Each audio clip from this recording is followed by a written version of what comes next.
Hi team, Uwe Jacobs, property friends, property strategist. I trust everybody is well. Okay, number 5 video in regards to the NDIS, National Disability Insurance Scheme, SDA, Specialist Disability Accommodation. What we want to talk about today is advantages and disadvantages. Well, ain't that always the case that there is advantages and disadvantages? Okay, so let's look at the advantages first. The biggest one, as far as I'm concerned, is it puts choice into the participants. It puts the responsibility and choice and options fairly and squarely into the participants, into the people with the disabilities, which is where they should be.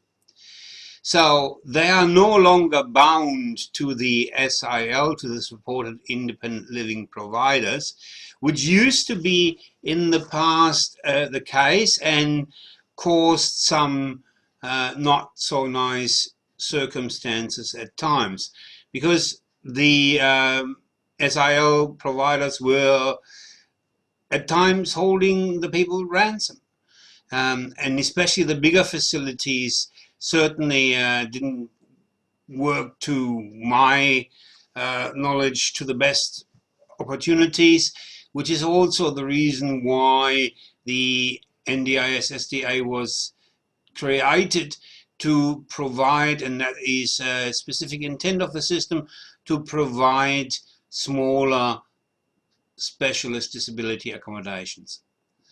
So more choice, more options, and the power to the participants. That's the biggest change as far as I'm concerned. It of course brings competition into the market, because now smaller players, like Property Friends, we want to be specialized, we want to be niche, and we want to be doing a great job. Hence, we're providing magnificent locations for these dwellings. And that's our point of difference. Competition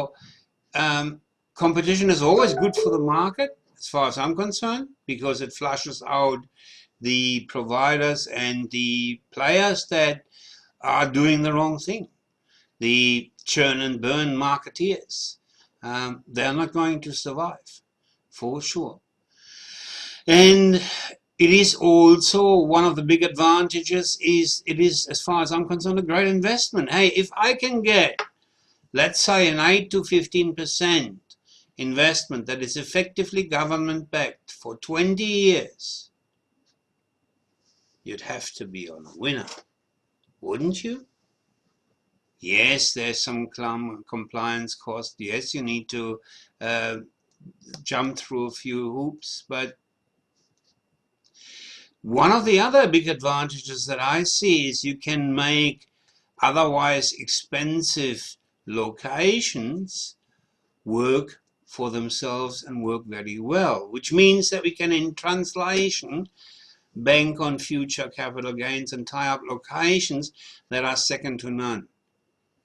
We are doing a magnificent two-dwelling development effectively at the Hobart Harbour. That sort of thing would normally yield 3 to 4% maximum. We are expecting to get 8%.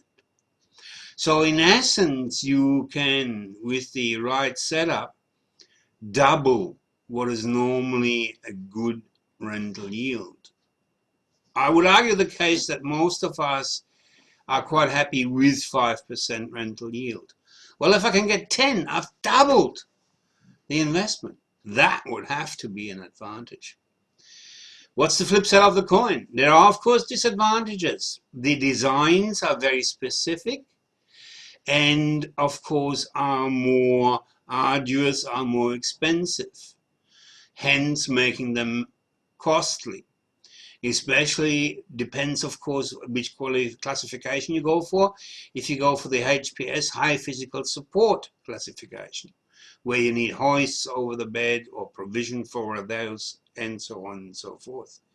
The increased requirements for space in corridors, in toilets, in bathrooms, of course, is money that needs to be spent. You not only have to register the dwelling, but you, as the provider of the SDA, of the Specialist Disability Accommodation, need to be registered. Or you need to work with one. Now, that's a setup cost of 10 grand and yearly auditing compliance costs. So there are some hoops and loops and jumps to be made, and there is some costs that need to be covered.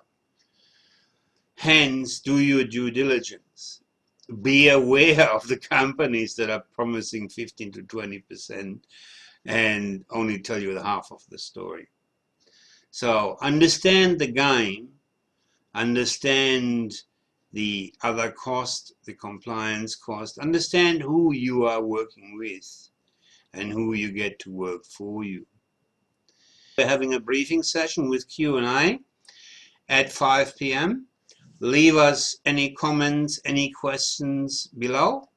Happy to engage and happy to answer any questions that they are coming up. And I'm looking forward to seeing you at the briefing session. The invite will come out in the next couple of days and will be on Facebook and on Eventbrite. So check out our pages, check out the YouTube channel where all these 5 videos are located. And I'm looking forward to seeing you for the briefing session and very interactive Q&A session. Have a good one. Bye-bye. Uwe Jacobs, your property investment strategist.